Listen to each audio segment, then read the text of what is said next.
جس دین کے میں اور آپ ماننے والے ہیں نا، وہ دین، وہ ایمان، وہ سارے کا سارا گھومتا ہے رسول پاک کی ذات کے گردا گرد۔ نبی پاک صلی اللہ تعالی علیہ وسلم کی ذات بندہ مومن کے ایمان کا مرکز و محور ہے۔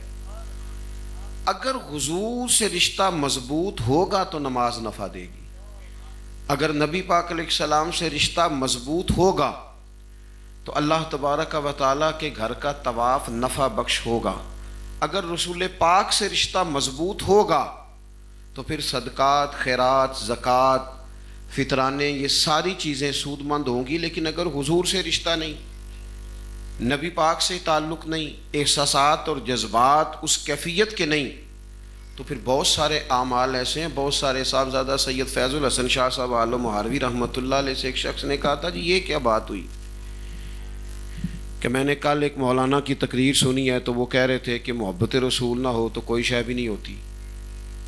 تو شاہ صاحب فرمانے لگے، تو سادہ بندہ ہے، تجھے سادی مثال دے کے بات سمجھاتا ہوں۔ کہنے لگے، خاتون نے مجھے آ کے کہا تھا ایک دن کہ میرا خاوند بلا وجہ ہی مارتا ہے، جب اس کا دی چاہتا ہے وہ ڈنڈا نکال لیتا ہے۔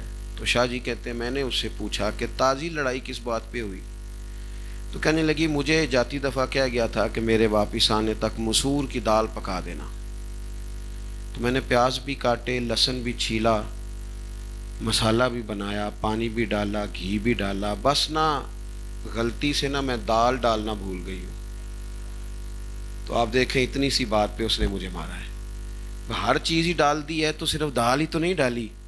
تو شاہ جی کہتے ہیں میں نے کہا کہ بس یہ بات تجھے بھی سمجھانی ہے، یہ نماز بھی ہو، حج بھی ہو، روزہ بھی ہو، زکوٰۃ بھی ہو، لیکن اگر محبت رسول کی دال نہیں نہ ڈالتا تو کوئی ایک شے بھی اسے فائدہ نہیں دیتی، نفع بخش نہیں ہوتی۔ حضور کی مرکزی حیثیت ہے، مرکزی۔ فلا وربک لا یؤمنون حتی یحکموک فیما شجر بینہم۔ اور اس انداز کی یہ واحد آیت ہے قرآن پاک میں، رب فرماتا ہے محبوب مجھے آپ کے رب کی قسم، یہ لوگ اتنی دیر تک مومن نہیں ہو سکتے جب تک آپ کے ہر فیصلے کو قبول نہیں کر لیتے۔ اور نبی پاک صلی اللہ تعالیٰ علیہ وسلم کا کلمہ پڑھنے کے بعد جو رشتہ حضور کے ساتھ مضبوط ہوتا ہے نا بندہ مومن کا، وہ بڑا سمجھنے والا ہے۔ اس کی حساسیت کو، اس کی نوعیت کو اور اس رشتے میں پائی جانے والی قربت کو بنظر غائب سمجھنے کی ضرورت ہے۔ فرمایا النبی اولیٰ بالمؤمنین من انفسہم، یہ نبی مومنوں سے ان کی جانوں سے بھی زیادہ قریب ہیں۔ یہ تمہاری دھڑکنوں میں ہونی چاہیے، تمہاری کیفیات میں ہونی چاہیے، تمہاری سانسوں کی ڈوری اگر کسی وقت، کسی لمحے، کسی تعطل کا شکار بھی ہو تو حضور کی محبت کی سانس ہر وقت تمہارے سینے میں گردش کرنی چاہیے۔ نبی کریم کا پیار، حضور کی الفت، یہ چاہتیں، یہ محبتیں، یہ وارفتگیاں، یہ شوق، یہ زمزمے، یہ نغمے ہر وقت تمہاری زبان پر موجود ہونے چاہیے۔ بعض لوگ سمجھتے ہیں کہ یہ میلاد شریف، یہ نعت خوانی، یہ باقی سارے معاملات، شاید کچھ لوگوں نے کوئی اضافی کام شروع کیا ہے۔ یہ اضافی کام نہیں، یہ بنیادی کام ہے۔ یہ اضافی کام نہیں، یہ اساس ہے، یہ بنیاد ہے، اسی پر باقی سارے معاملات ترتیب دیے جائیں گے۔ ایک مثال دیتا ہوں ابو داؤد شریف سے۔ نبی پاک صلی اللہ تعالیٰ علیہ وسلم نے ایک یہودی سے گھوڑا خرید لیا۔ سرور کائنات علیہ السلام نے اسے کہا میرے ساتھ، میں تجھے اس کی رقم دیتا ہوں۔ اس کے ساتھ جس وقت قیمت کا تعین ہو رہا تھا، سودا ہو رہا تھا، تو یہاں محبوب تھے، یہاں وہ یہودی تھا۔ محبوب نے فرمایا آ جا تھوڑا سا، حضور آگے چلے، وہ ذرا پیچھے رہ گیا۔ پیچھے سے لوگوں نے اسے کہا کہ تو نے سستا بیچ دیا ہے، زیادہ قیمت لگا دی۔ مکر گیا وہ۔ اللہ کے حبیب علیہ السلام نے کہا یہ پیسے رکھ لو اور گھوڑا دے دو۔ کہنے لگا میں نے بیچا ہی نہیں۔ محبوب کریم نے فرمایا کیسی عجیب بات کرتے ہو، سودا طے ہوا ہے، قیمت کا تعین ہوا ہے، اور چند قدموں کے فاصلے پہ تم نے انکار کر دیا۔ بات تھوڑی سی آگے بڑھی تو لوگ جمع ہو گئے، مسلمان بھی، یہودی بھی، دیگر بھی۔ اب سب لوگ وہاں اکٹھے ہیں، بات ہو رہی ہے، وہ اصرار کر رہا ہے کہ میں نے نہیں بیچا۔ محبوب فرماتے ہیں تم نے بیچا ہے۔ اب اس نے ایک بات کی، ایک بات، بعض لوگ ایسے ہوتے ہیں کہ پہیلی ڈالتے ہیں یا کوئی ایسی بات کر دیتے ہیں کہ سامنے والے کے پاس ممکن نہ ہو اس کو پورا کرنا تو وہ جیت جائیں. وہ کہنے لگا جی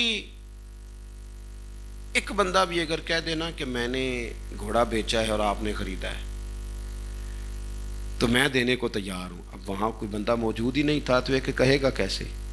جیسے ہی اس نے یہ مطالبہ رکھا، حضور علیہ السلام کے صحابی حضرت خزیمہ رضی اللہ تعالیٰ عنہ مجمع کے بیچ میں سے بول پڑے، کہنے لگے میں دیتا ہوں نا گواہی. یا رسول اللہ صلی اللہ تعالیٰ علیہ وسلم، آپ نے خریدا ہے اور اس نے بیچا ہے، میں دیتا ہوں گواہی. اس نے جو مطالبہ کیا تھا وہ پورا ہو گیا، اسے پیسے دیے گئے، گھوڑا لے کے غلام گھر چلے گئے. محبوب نے حضرت خزیمہ کی طرف دیکھا، فرمایا تو نے تو دیکھا ہی نہیں تھا، گواہی کیسے دے دی؟ 2 جملوں میں جناب خزیمہ نے ایمان کی حقیقت کھول کے رکھ دی. کہنے لگے سونیا یہ تو زمین کی بات ہے، میں نے تو آپ کے کہنے پر آسمان کی ساری خبریں مان لی. گویا میں تو جنت مان گیا، دوزخ مان گیا، فرشتے مان گیا، میں تو رب کو مان گیا آپ کے کہنے پر. ان میں سے میں نے کچھ نہیں دیکھا تو آپ کے کہنے پر اتنا کچھ مان گیا. سرور کہوں کہ مالک و مولا کہوں تجھے، باغ خلیل کا گھلے زیبا کہوں تجھے، تیرے تو وصف عیب تناہی سے ہیں بری، حیران ہوں میرے شاہ میں کیا کیا کہوں تجھے. لیکن رضا نے ختم سخن اس پہ کر دیا، خالق کا بندہ خلق کا آقا کہوں تجھے.